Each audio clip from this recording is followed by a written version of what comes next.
estudando e meditando sobre a palavra de Deus nesses últimos dias, o Senhor me levou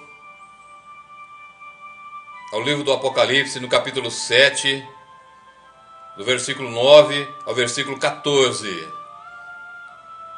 onde nós vemos a visão dos mártires na glória, onde o apóstolo João nos diz sobre aquilo que ele viu, sobre os mártires no céu. E algo me chamou muito a atenção, porque exatamente aquilo que o Senhor vem por inúmeros homens de Deus dizendo a respeito da necessidade de uma mudança de vida, sobre a necessidade de se voltar toda a sua igreja para Ele, e ainda sobre a realidade do arrebatamento e de quem sobe e de quem fica, está neste texto. Apocalipse 7, do versículo 9 ao versículo 14. Veja o que o Senhor nos revela. Guarde isso no seu coração, pois é uma revelação do Deus Altíssimo para cada um de nós, a começar de mim mesmo, que falo a vocês. Apocalipse 7, versículo 9, diz assim: Depois dessas coisas, olhei, e eis que uma multidão, a qual ninguém podia contar, de todas as nações, e tribos, e povos, e línguas, que estavam diante do trono e perante o Cordeiro, trajando vestes brancas e com palmas nas suas mãos, e clamavam com grande voz, dizendo: Salvação ao nosso Deus, que está assentado no trono, e ao Cordeiro. Pulo para o versículo 13. E um dos anciãos me falou, dizendo: Estes que estão vestidos de vestes brancas, quem são e de onde vieram? E João responde: E eu disse-lhe: Senhor, tu sabes. E ele disse-me: Estes são os que vieram da grande tribulação, lavaram as suas vestes e as branquearam no sangue do Cordeiro. Veja bem o que o Senhor nos revela aqui. No versículo 9, João viu uma multidão que ninguém podia contar, de nações, de tribos, povos, línguas, que estavam diante do Cordeiro, uma multidão impossível de calcular. Mas aqui está a grande revelação. Essa multidão não eram dos arrebatados, eram daqueles que, como diz o ancião no versículo 14, os mártires da grande tribulação, que lavaram as suas vestes e as branquearam no sangue do Cordeiro. E por que eu sei disso? Primeiro, no versículo 9, eles estavam com palmas nas suas mãos, eles não tinham coroas, porque a coroa é o galardão daquele que faz obras para o Deus Todo-Poderoso. E as palmas simbolizam a vitória, mas daquele que foi vitorioso até o fim, pela sua fé, mas ele não teve tempo de fazer uma obra para o Senhor. E literalmente, todas as versões dizem, no versículo 14, que são os mártires da grande tribulação. Aqui só há uma conclusão a se chegar: aqueles que vão subir no arrebatamento da igreja são poucos, são muito poucos. E ainda, procurando e estudando em outros livros de teólogos e exegetas, eles todos concordam com isso. Esses que aqui estão, de uma multidão sem fim, eu repito, são dos mártires da grande tribulação, ou seja, da igreja apóstata, que não subiu no arrebatamento. E eu neste momento, fui levado pelo Senhor ao Evangelho de Mateus, no capítulo 7, versículos 13 e 14, quando o Senhor me responde: por que são poucos? Por que não foram muitos da igreja que subiram no arrebatamento e que a maioria da igreja ficou e teve que pagar com a vida, sendo mártir para ser sim, um verdadeiro cristão e ir morar para o céu. É o Senhor que diz: entrai pela porta estreita, porque larga é a porta, espaçoso o caminho que conduz à perdição, e muitos são os que entram por ela. E porque estreita é a porta e apertado o caminho que leva à vida, e poucos há que a encontrem. É Jesus falando. Poucos há que encontram a porta estreita e que caminham pelo caminho apertado. E eu perguntei: então por quê? Porque são poucos que encontram. Ele me levou no mesmo capítulo de Mateus, no versículo 21, quando ele diz: nem todo aquele que diz Senhor, Senhor, entrará no reino dos céus, mas aquele que faz a vontade de meu Pai que está nos céus. Ou seja, aqueles que professam o nome de Jesus como Senhor não estão, em sua grande maioria, fazendo a vontade do Pai. São cristãos somente de declarar, mas a sua vida é um contra-testemunho contra o Evangelho, não contra o mundo. Por isso Jesus diz: são poucos que a encontram. E muitos sim, que caminham pelo caminho espaçoso e que entram pela porta larga. Eu então, continuando a orar ao Senhor, me vi diante da igreja do Senhor aqui na nossa querida pátria, no nosso querido Brasil. E o Senhor foi me colocando fatos do porquê que poucos sobem no arrebatamento.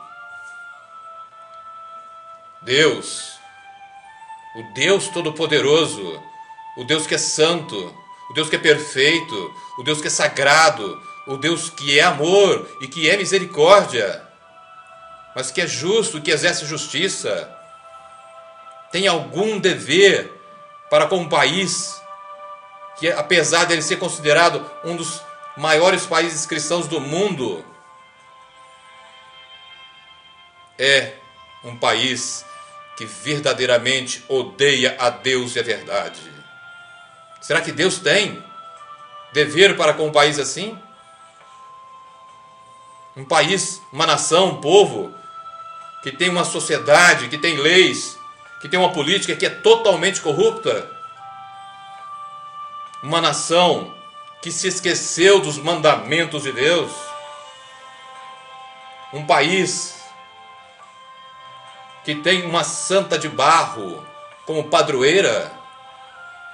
E o Senhor me lembrou o Salmo 33, versículo 12: feliz é a nação cujo Deus é o Senhor. Deus não é o Senhor da nação brasileira. Será que Deus tem obrigação, tem dever para com um país que é chamado de país do futebol, que é chamado de país do carnaval? Será que ele tem dever para com um país que usa milhões e milhões e milhões e milhões de reais a mais com futebol, com carnaval, do que com a propagação do Evangelho de Jesus? Um país que legalizou a prostituição e a pornografia no carnaval? Eu repito, legalizou a prostituição e a pornografia no carnaval? Deus tem obrigação com um país, com a nação, com um povo desse? E a igreja cristã, da qual eu faço parte, da qual você, que é cristão, faz parte? Qual o dever que Deus tem para com ela? Uma igreja que é mundana, que é idólatra, supersticiosa, uma igreja que não ora, que não vive o verdadeiro evangelho de Jesus, a mensagem da cruz, mas vive um falso evangelho, um evangelho diluído,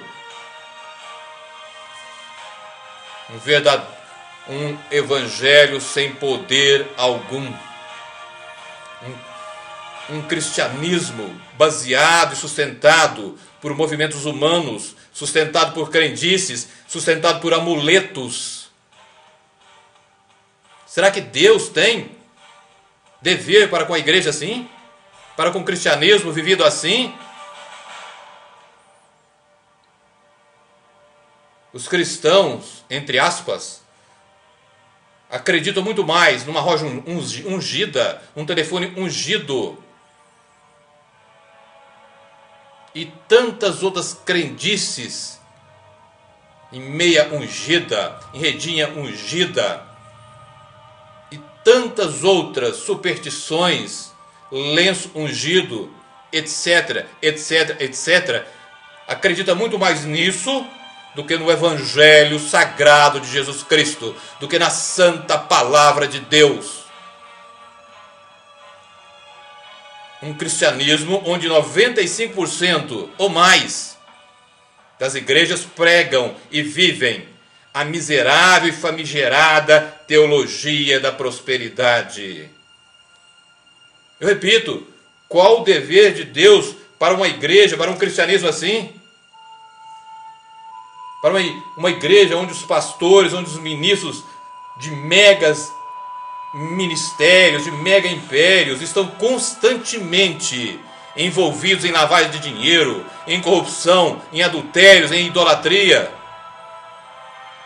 Igrejas que são empresas e nunca a coluna e firmeza da verdade, como nos diz a palavra de Deus. Deus tem obrigação para com uma igreja assim, para com o cristianismo assim? Uma igreja assim será arrebatada? Em hipótese alguma. Deus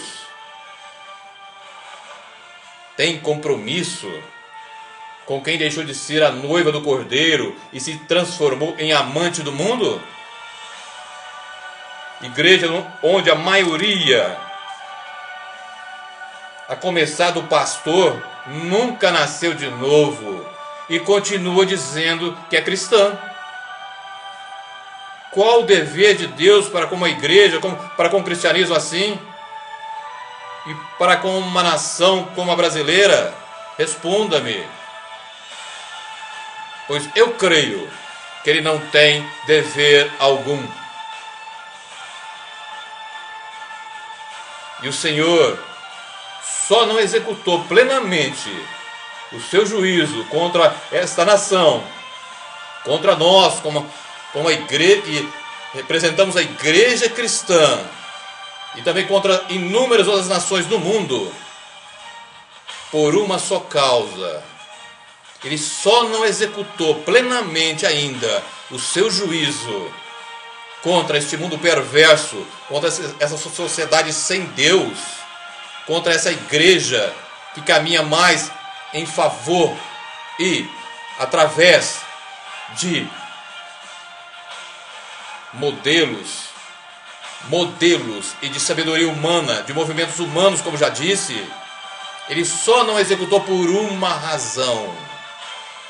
Lembra você de Abraão, quando ele intercedeu por Sodoma, em Gênesis 18? Lembra lá depois, leia lá depois.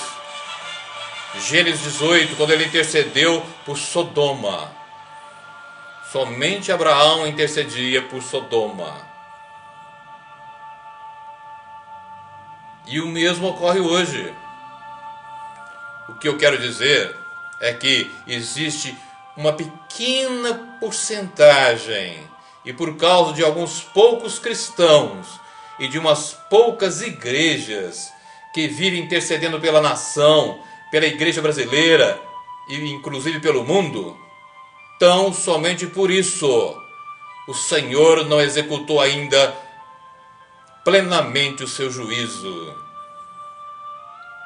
Nós estamos vivendo debaixo de uma misericórdia do Senhor esticada ao extremo. Mas a palavra de Deus me diz que Deus é lento em se irar, mas não tem o culpado por inocente. Não duvide, o juízo de Deus, o julgamento de Deus está muito próximo, pois ele não tem compromisso algum, repito, com uma igreja e com uma nação que o odeia, assim como também a verdade da sua palavra.